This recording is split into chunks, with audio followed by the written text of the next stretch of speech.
لا حول ولا قوة إلا بالله العلي العظيم أعوذ بالله من الشيطان الرجيم بسم الله الرحمن الرحيم رب اشرح لي صدري ويسر لي أمري واحلل عقدة من لساني يفقهوا قولي اللهم صل على محمد وآل محمد وعجل فرجهم بسم الله الرحمن الرحيم الحمد لله رب العالمين الرحمن الرحيم مالك يوم الدين إياك نعبد وإياك نستعين اهدنا الصراط المستقيم صراط الذين أنعمت عليهم غير المغضوب عليهم ولا الضالين صدق اللہ العلی العظیم۔ تو سب سے پہلے ہم لوگ اس سورہ کی تلاوت کرتے ہیں، یعنی کہ جو سورہ تکاثر ہے، کہ جس کے معنی ہی ہے، تکاثر کے معنی ہے مال و اولاد کی زیادتی کا مقابلہ کرنا، جو پروردگار عالم کو کسی طور پسند نہیں ہے کہ اپنے آپ کو اگر اللہ نے مال دیا ہے تو مالی اعتبار سے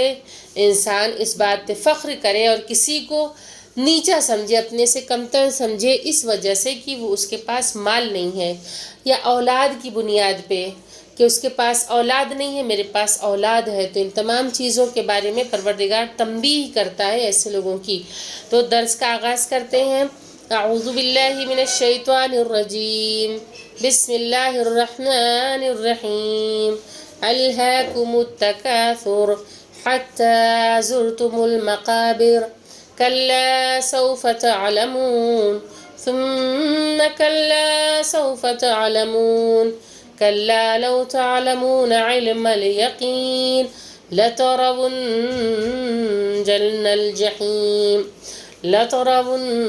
الجحيم ثم لترونها عين اليقين ثم لتسألن يومئذ عن النعيم صدق اللہ العلی العظیم۔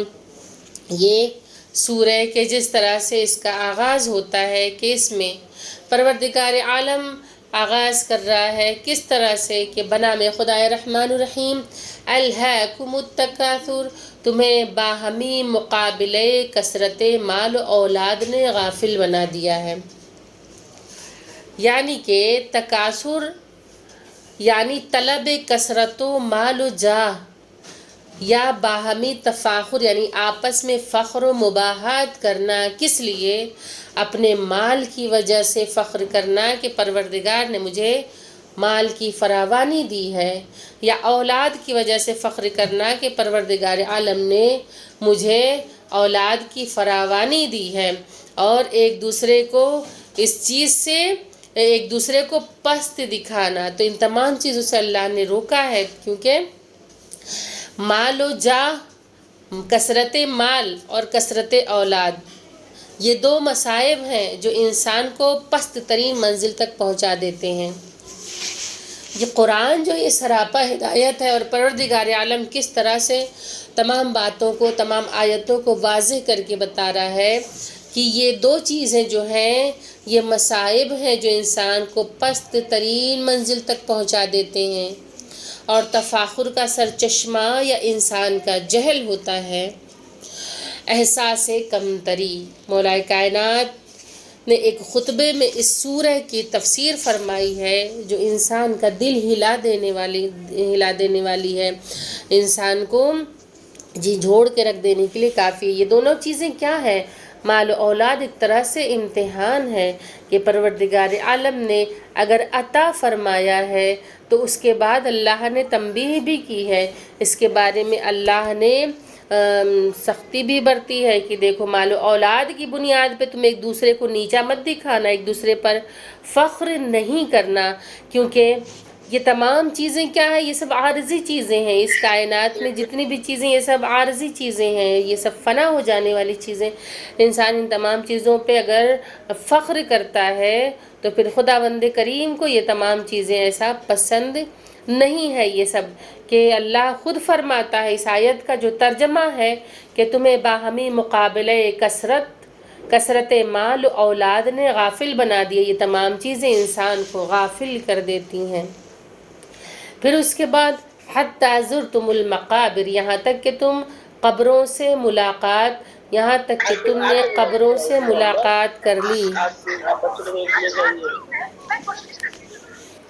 جی کس کا مائک کون ہے؟ پلیز بند کر دیجئے مائک.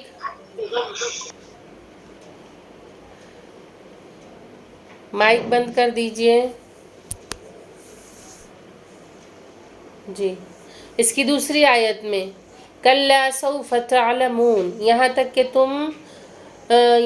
کہ تم نے قبروں سے ملاقات کر لی. یہ تفاخر دنیا میں ساتھ چلا گیا، قبر تک انسان پہنچ گیا. اس کے بعد حتیٰ زرتم المقابر، کہ یہاں تک کہ تم نے قبروں سے ملاقات کر لی. کَلَّا سَوْفَ تَعْلَمُونَ، کہ دیکھو تمہیں عنقریب معلوم ہو جائے گا. ثُمَّ كَلَّا سَوْفَ تَعْلَمُونَ، پھر خوب معلوم ہو جائے گا. كَلَّا لَوْ تَعْلَمُونَ عِلْمَ الْيَقِينِ، دیکھو اگر تمہیں یقینی علم ہو جاتا. لَتَرَوُنَّ الْجَحِيمَ، کہ تم جہنم کو ضرور دیکھو گے. ثُمَّ لَتَرَوُنَّهَا عَيْنَ الْيَقِينِ، پھر اسے اپنی آنکھوں سے دیکھے یقین کی طرح دیکھو گے. کیونکہ ایک یقین ہوتا ہے، علم یقین ہوتا ہے، ایک آنکھوں سے دیکھا ہوا یقین ہوتا ہے. ٹھیک ہے، تو جہنم کو اپنی آنکھوں سے دیکھے ہوئے کی طرح، یقین کی طرح دیکھو گے.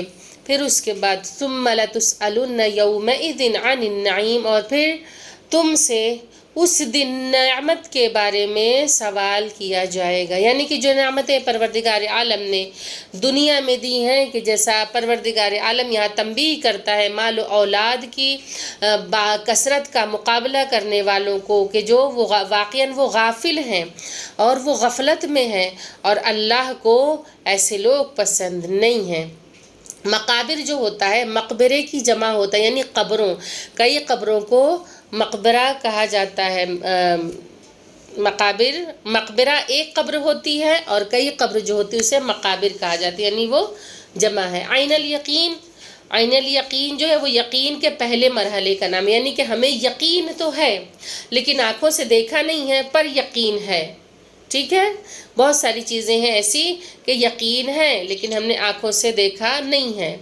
نبوت ہے لیکن ہم نے دیکھا تو نہیں ہے، لیکن ہمیں یقین ہے. اللہ کے قول پہ یقین ہے، نبیوں کے قول پہ یقین ہے، امام کے قول پہ یقین ہے. ہم نے قیامت کو دیکھا نہیں لیکن ہمیں قیامت پہ یقین ہے کہ بے شک وہ آنے والی ہے. تو عین الیقین یعنی کہ یقین کا جو پہلا سٹیپ ہوتا ہے، جو پہلا مرحلہ ہوتا ہے، اسے عین الیقین کہتے ہیں. اور پہلے مرحلے کا نام عین الیقین ہے. اس کے بعد جب انسان منظر کو خود دیکھ لیتا ہے کہ جیسا پروردگار عالم نے جیسے کہا ہے کہ تم اس جہنم کی آگ کو کس طرح سے، پھر اسے اپنی آنکھوں سے دیکھے یقین کی طرح دیکھو گے.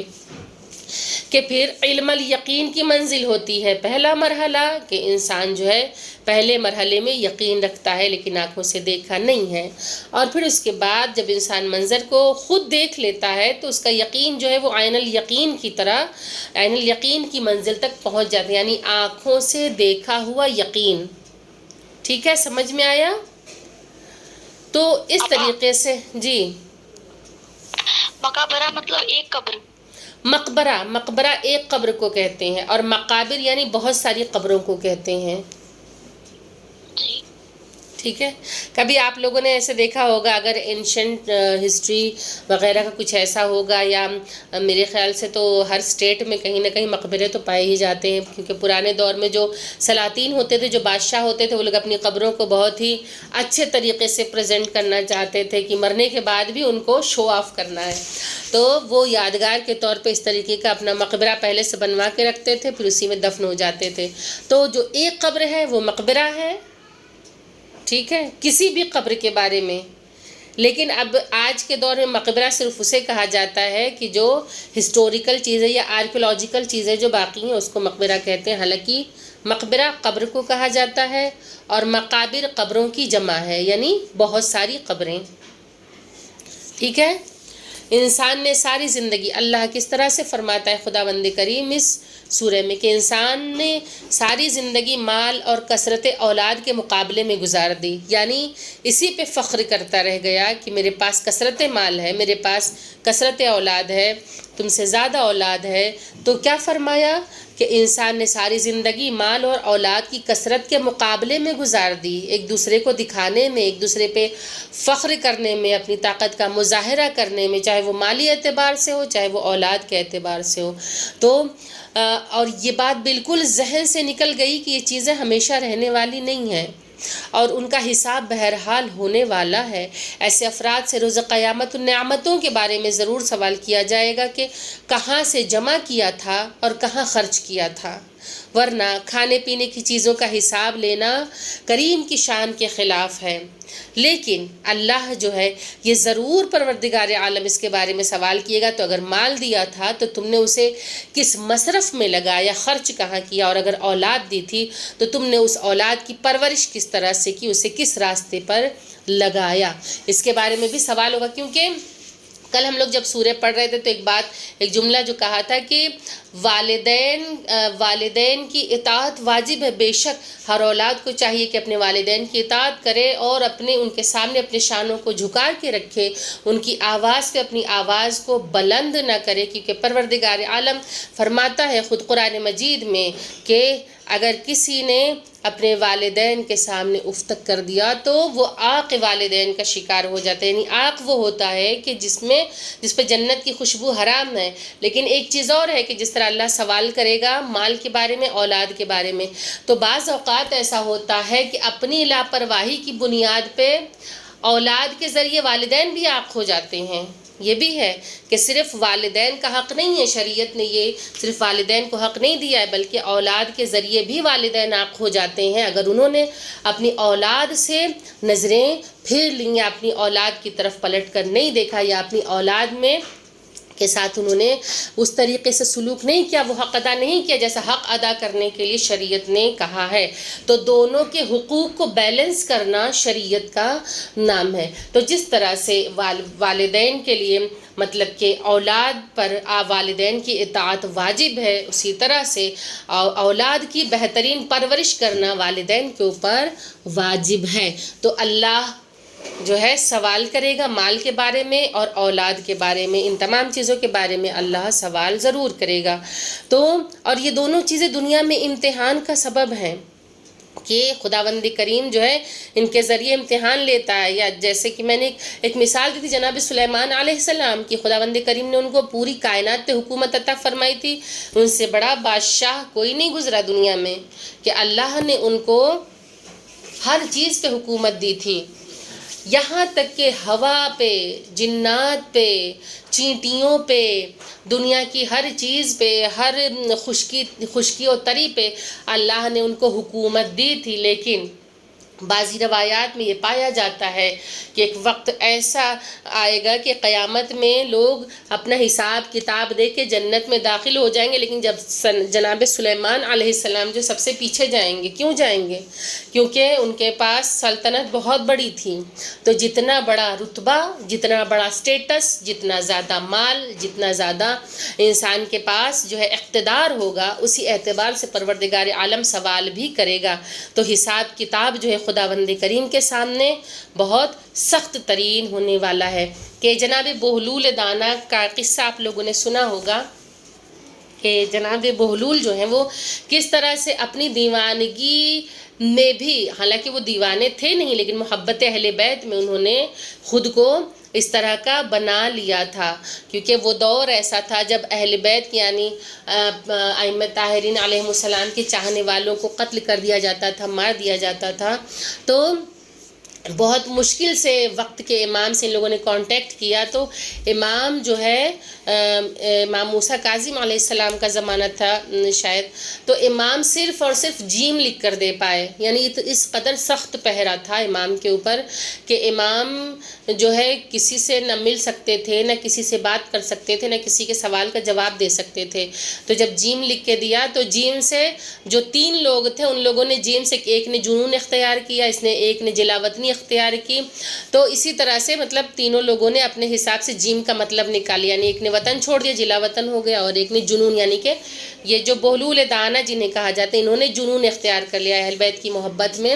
یہ دیوانوں کی طرح سے رہنے لگے، لیکن یہ دیوانہ بھی دانائی کی باتیں کر جاتا ہے کہ ایک مرتبہ خلیفہ، اچھا ہارون رشید کا دور تھا جب جناب بہلول دانہ تھے. تو ہارون رشید جو تھا وہ ایک مرتبہ راستے سے گزر رہا تھا، تو اس نے دیکھا کہ جناب بہلول بیٹھے ہوئے ہیں، تو بہلول سے کہتا ہے کہ بتاؤ کس طرح سے پروردگار عالم جو ہے صراط، مجھے پل صراط کا منظر بتا دو کہ پل صراط سے گزرنا کیسا ہوگا. ٹھیک ہے، تو جناب بہلول نے کہا کہ ٹھیک ہے میں تمہیں بتاتا ہوں کہ پل صراط سے کیسے گزرا جائے گا. کہا کہ آگ روشن کرو خوب، اور اس کے بعد ایک توا لے آؤ. جب آگ روشن ہوگی تو توا آ گیا. جناب بہلول نے کہا کہ اس توے کو خوب گرم کرو. آگ کے اوپر رکھ کے توے کو خوب گرم کیا گیا، اتنا گرم کیا گیا اسے کہ وہ بالکل سرخ ہو گیا. جب وہ توا سرخ ہو گیا تو جناب بہلول نے کہا کہ حضرت اب اس پہ چڑھنا ہے، اور چڑھنے کے بعد اپنے بارے میں کہ ہم کیا ہیں، یعنی اپنا انٹروڈکشن کروانا ہے، اپنا نام بتانا ہے. اس کے بعد یہ بتانا ہے کہ ہماری غذا کیا ہے، ہمارا لباس کیا ہے. یہ تمام چیزیں بتا کے آپ کو توے سے گزر جانا ہے. اس کے بعد آپ کو پتہ چل جائے گا کہ پل صراط ہوتا کیا ہے. اب ہارون رشید جو تھا یہ تذبذب میں پڑ گیا کہ میں کیا کروں، کیونکہ اکثر اچھا جب خوف طاری ہوتا ہے تو جناب بہلول سے وہ کہتا ہے کہ پہلے تم جاؤ، پہلے تم چڑھو، اس کے بعد میں جاؤں گا، کیونکہ بہلول جب بچیں گے تب تو یہ جائے گا. تو اس نے کہا کہ جناب بہلول سے کہا پہلے تم. جب جناب بہلول چلے اور بہلول جب اس توے پہ چڑھ گئے تو انہوں نے بتایا بہلول خرقہ جو روٹی سرکہ، کہ بہلول جو ہے وہ ایک معمولی سا لباس پہننے والا ہے، اس کی غذا جو جو کی روٹی اور سرکہ. یہ کہہ کے وہ اتر گئے. اب ہارون رشید کی باری آئی. جب ہارون رشید اس پہ چڑھا ہے، کیونکہ اب یہ خلیفہ وقت تھا، بادشاہت تھی، اب وہ جب اپنا نام شروع کرتا ہے، میں ہارون رشید ہوں، فلاں ابن فلاں ہوں، یہ ہے وہ ہے، میری سلطنت اتنی ہے، میری غذا یہ ہے، میرا لباس، وہ یہاں تک پہنچ ہی نہ سکا. صرف اپنا نام اور اپنا انٹروڈکشن کرانے میں اس کا پیر جل گیا اور وہ وہاں سے اتر گیا. تو جناب بہلول نے کہا کہ یہی پل صراط کا یہ تو چھوٹا سا منظر تھا، کہ یہ تو دنیا کی آگ ہے. پل صراط سے گزرنا بہت ہی مشکل کام ہے، کہ جس کے بارے میں کہ بال سے بھی زیادہ باریک ہے. تو پروردگار عالم جو ہے ہر چیز کا حساب لینے والا ہے، ہر چیز کے بارے میں خداوند کریم جو ہے وہ پوچھ تاچھ کرنے والا ہے. تو ایسے افراد سے روز قیامت ان نعمتوں کے بارے میں ضرور سوال کیا جائے گا کہ کہاں سے جمع کیا تھا اور کہاں خرچ کیا تھا، ورنہ کھانے پینے کی چیزوں کا حساب لینا شان کریمی کے خلاف ہے. بعض روایات میں نعمت سے مراد محبت اہل بیت ہے، کیونکہ اہل بیت کی محبت بھی ایک نعمت ہے. یہ کسی نعمت سے یہ کم نہیں ہے، اور جسے محبت اہل بیت جیسی نعمت مل جائے پروردگار عالم اس کے نصیب میں جو ہے نجات لکھنے والا ہے انشاءاللہ تعالی. تو یہ سورہ جو ہے ہمیں کیسا سبق دیتا ہے، یہ قرآن مجید کا سورہ، اللہ نے ذرا غور کرنے والی بات ہے کہ پروردگار عالم ابھی تک ہم لوگوں نے جتنی سورہ پڑھی ہیں اس میں زیادہ تر سورہ میں اللہ نے مال اور اولاد کا ذکر زیادہ کیا ہے کہ نہیں؟ یاد ہے کسی کو کچھ؟ کسی کو کچھ یاد ہے؟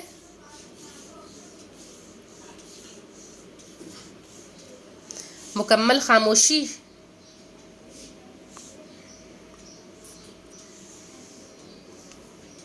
میری آواز نہیں آ رہی ہے کیا؟ ہیلو، آ رہی ہے آواز باہر؟ جی. سب لوگ اتنا خاموش کیوں ہو گئے بھائی؟ سوال پوچھ رہے ہیں ہم. کسی کو کچھ یاد ہے؟ باہر کیا کہہ رہی ہیں آپ؟ ہم نے سنا نہیں تھا، معذرت بتا دیجیے. ہم نے کہا کہ ابھی تک جتنی سورہ ہم لوگوں نے پڑھی ہیں اس میں اللہ نے ایک چیز کی طرف زیادہ اشارہ کیا ہے. آپ تو کافی لیٹ جوائن ہوئی ہیں ماہیہ، باقی خواہران تو پہلے سے ہیں، کہ مال اور اولاد، مال اور اولاد، مال اور کہ یہ ایک طرح سے پروردگار عالم جو ہے اس کے بارے میں امتحان لینے والا ہے. اچھا، امام امیر المومنین حضرت علی ابن ابی طالب علیہ السلام کا ایک عظیم الشان خطبہ اس کے بارے میں ہے. نہج البلاغہ میں، اور مولا نے کس طرح سے اس کے بارے میں بتایا ہے کہ امیر المومنین علیہ السلام الہاکم التکاثر کے بارے میں کیا فرماتے ہیں کہ ایک دوسرے پہ فخر و مباحات نے تمہیں غافل کر دیا ہے۔ جس کا مائک آن ہے وہ اپنا مائک بند کر دے، ٹھیک ہے؟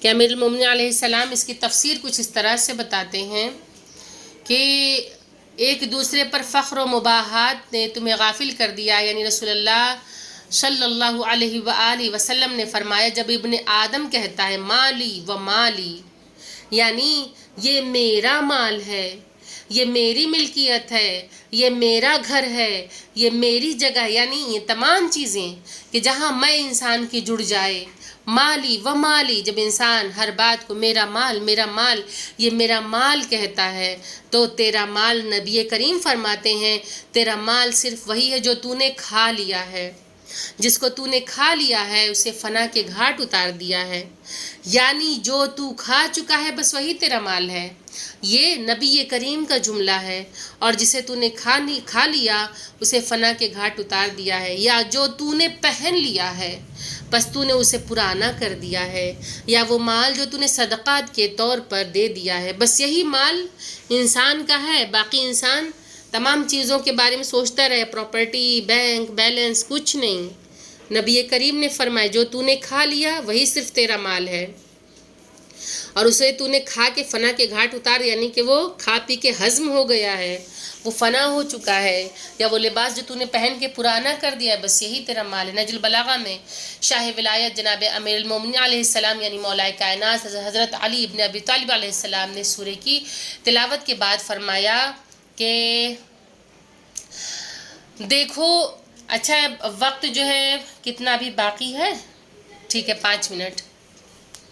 امیر المومنین علیہ السلام ارشاد فرماتے ہیں سورہ کی تلاوت کے بعد امام نے فرمایا کہ دیکھو ان بوسیدہ ہڈیوں پر فخر کرنے والوں کا مقصد کتنا دورس عقل ہے، کہ بوسیدہ ہڈیوں پر فخر کرنے والے، کیونکہ لوگ جو ہے اپنی اولاد سے لے کے مردوں تک پہ فخر کرتے تھے کہ ہمارا خاندان بہت بڑا تھا، ان تمام چیزوں پہ بھی لوگ فخر کرتے تھے۔ امیر المومنین نے کہا کہ دیکھو ان بوسیدہ ہڈیوں پر فخر کرنے والوں کا مقصد کتنا دور از عقل ہے، اور یہ قبروں پر آنے والے کتنے غافل و بے خبر ہیں، اور مہم کتنی سخت و دشوار ہے کہ قبروں پر آنے والے کتنے غافل و بے خبر ہیں۔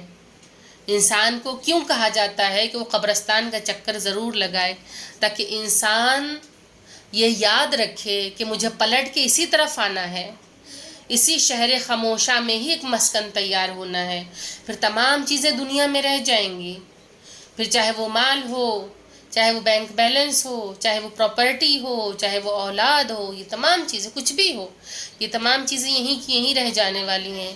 امام کہتے ہیں کہ اچھا لوگ قبرستان میں جاتے ہیں تو غفلت، یعنی ایسی غفلت اور بے خبری برتتے ہیں، بعض اوقات بڑی تکلیف ہوتی ہے ایسے لوگوں کو دیکھ کے۔ خیر امیر المومنین علیہ السلام تو دوسرے طریقے سے بیان کرے، ایک مثال میں دیتی چلوں کہ ابھی قبرستان جانا ہوا تھا رحمت آباد اس طرف، ناریل واڑی سونا پور جسے کہتے ہیں، وہاں پہ میری والدہ مرحومہ کی قبر ہے، وہاں پہ گئے جب ہم نے دیکھا کہ کچھ لوگ بیٹھے ہوئے قبروں پہ اور باقاعدہ قہقہا لگا رہے ہیں، زور زور سے ہنس رہے ہیں اور گالیاں بھی بک رہے ہیں، ایک دوسرے سے بات کر رہے ہیں، فون پہ لگے ہوئے ہیں اور ایسی ایسی گالیاں دے رہے ہیں کہ جسے کوئی انسان سن نہیں سکتا ہے۔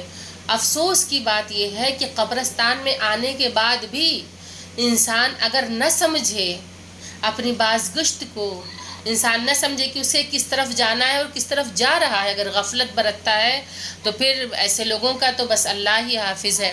تو امام نے فرمایا کہ انہوں نے مرنے والوں کو کیسی کیسی عبرت آموز چیزوں سے خالی سمجھ لیا ہے، اور دور دراز جگہ سے انہیں سرمایہ افتخار بنانے کے لیے لے لیا ہے، یا اپنے باپ داداؤں کی لاشوں پر فخر کرتے ہیں، اپنے خاندان پہ فخر کرتے ہیں، اپنے باپ داداؤں کی لاشوں پر فخر کرتے ہیں، یا ہلاک ہونے والوں کی تعداد سے جو دنیا سے گزر چکے ہیں ان کو بھی کاؤنٹ کرتے ہیں کہ دیکھو یہ پورا قبرستان ہمارے خاندان والوں سے بھرا ہے، ہمارے یہاں لوگوں کی بہت کثرت ہوا کرتی تھی، اپنی تعداد اپنی کثرت میں اضافہ محسوس کرتے ہیں. یعنی زندہ تو زندہ، مردوں کو بھی شامل رکھتے ہیں کہ دیکھو ہمارا خاندان بہت بڑا ہے. وہ ان جسموں کو پلٹانا چاہتے ہیں، وہ جو بے روح ہو چکے ہیں، اور ان جنبشوں کو لوٹانا چاہتے ہیں جو تھم چکی ہے. یعنی جسم جو ہے بے جان ہو چکا ہے، وہ چاہتے ہیں کہ ان میں پھر سے روح پڑ جائے اور یہ پھر سے کھڑے ہو جائیں اور میرا خاندان بہت بڑا، میں ایک پاورفل بنوں، لوگ دیکھ کر مرعوب ہو جائیں. اور اس میں ان کے جسم میں پھر سے روح ہے. شاہینہ اپنا مائک بند کریے بیٹا. اور وہ سب افتخار بننے سے زیادہ سامان عبرت بننے کے قابل ہیں.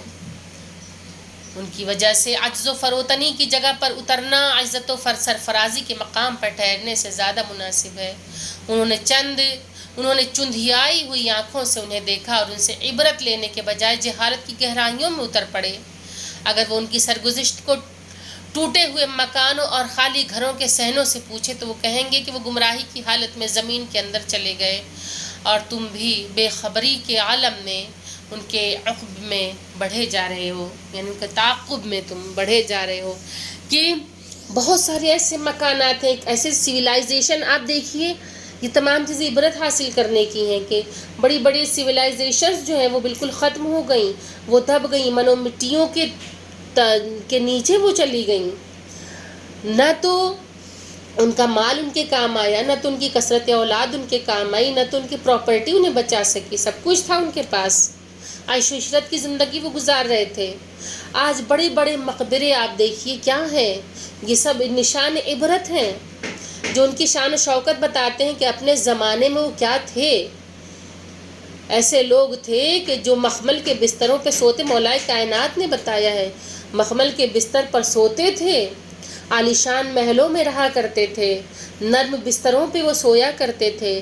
آج منو مٹی کے تلے اس طرح دب گئے ہیں کہ کیڑے ان کے رخساروں کو کھا رہے ہیں. پیٹ جو ہے وہ بالکل پھٹ چکا ہے. یعنی یہ عالم ہے قبروں میں کہ آج کچھ بھی نہیں باقی رہ گیا. وہ جاہو ثروت وہ کہاں چلا گیا، وہ تمام چیزیں، وہ مال کہاں چلا گیا، وہ اولاد کہاں چلی گئی، وہ پراپرٹی کہاں چلی گئی ان کو بچانے والی نہیں. آپ دیکھیے مصر کا پیرامڈ، کتنا زیادہ انسان اگر عبرت حاصل کرنا چاہے تو اتنے بڑے بڑے فرعون جو تھے وہ گزرے، ان کے پاس کس چیز کی کمی تھی کہ ان کے تابوت جو تھے وہ بھی سونے کے تھے اور ان کے جسم پہ بھی سونے لدے ہوئے تھے. یہاں تک کہ ان کے ساتھ ان کے کھانے پینے کے لوازمات، ان کے رہنے سہنے کے آرام کی چیزیں، وہ تمام چیزیں دفن کر دی گئی تھیں کہ ان کی ضرورت انہیں دوسری دنیا میں پڑے گی. اچھی بات تھی کہ انہیں یہ یقین تھا کہ یہ پھر سے دوبارہ زندہ کیے جائیں گے، لیکن یہ یقین نہیں تھا کہ پروردگار عالم جو ہے کس طرح سے حساب لے گا. تو یہ تمام چیزیں جو یہ نشان عبرت ہیں، آج لوگ ان کو دیکھتے ہیں اور دیکھنے کے بعد ان کے بارے میں چرچا کرتے ہیں، لیکن ان سے فائدہ حاصل نہیں ہوتا. ہاں، عبرت لینے والے ان کو دیکھ کے عبرت حاصل کر سکتے ہیں.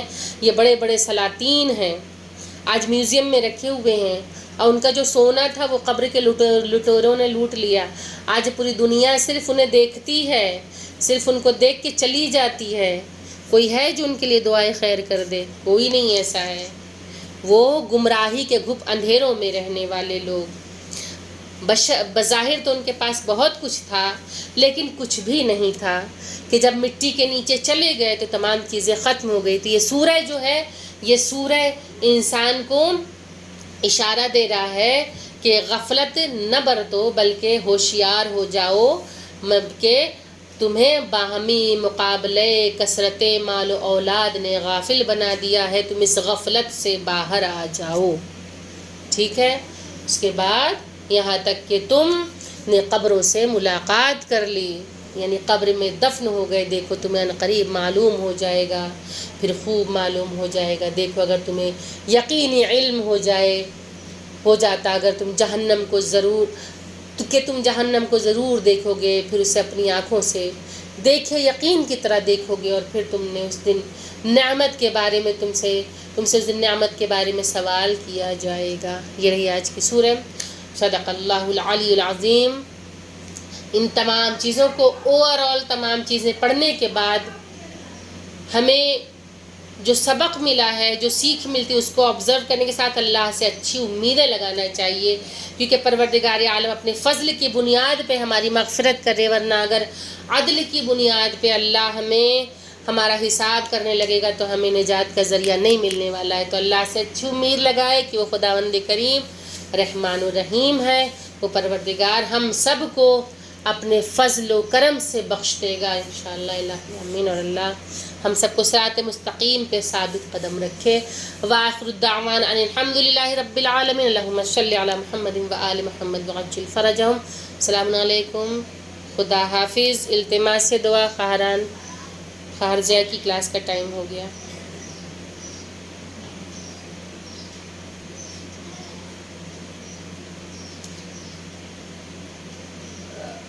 آج سب لوگ ایک دم خاموش کیوں ہیں؟ شاید قبر کی منزل یاد کر کے، جی شاید قبر کی منزل یاد کر کے سب پا رہے ہیں خاموش۔ بے شک یہ سب چیزیں سخت تو ہیں بے شک، لیکن اللہ رب العزت سے امید اچھی لگانا چاہیے۔ جی اب واقعہ جیسے قبر کا اچھی اچھی باتیں مجھے بتائیے گا۔ انشاءاللہ۔ اگر مثال کے طور پہ کسی کی اولاد راہ راست پہ گرانا کیا حکم ہے؟ جی جی ایک سیکنڈ۔ اگر 7 سال کے طور پہ کسی کی اولاد خود ہی راہ راست پہ نہ آنا چاہے تو اس کے لیے کیا حکم ہے؟ دیکھیں، راہ راست پہ اولاد پہ والدین کی فرما برداری کرنا، ان کا حکم ماننا واجب ہے، اور اگر نہیں مانتی ہے تو اولاد گناہگار ہے۔ جیسے روزہ، نماز اور روزہ، تمام واجبات۔ ہاں، لیکن صرف تب فالو نہیں کرنا ہے کہ جب واجبات سے ٹکرائیں، یعنی کہ جب اللہ کے مقابلے میں یعنی عبادت سے روکیں، خدا کی طرف جانے سے روکیں، تو ایسی چیزوں کو نہیں ماننا ہے، ورنہ اگر والدین کافر ہیں تو بھی ان کی خدمت، ان کی اطاعت جو ہے وہ کرنا ہے۔ وہ تو جی، کسی نے ہم کو پرائیویٹلی میسج کیا ہے ہم کو، لیکن اس کا نام نہیں شو کر رہا ہے، کون ہے یہ؟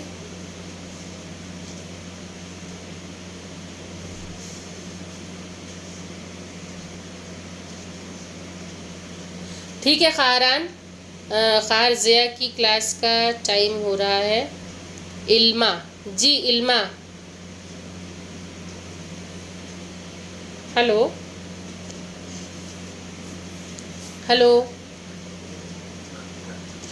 علمہ، آپ انہوں نے ہینڈ بھی ریز کیا ہے۔ جی بولیں، آپ کا کوئی سوال تھا؟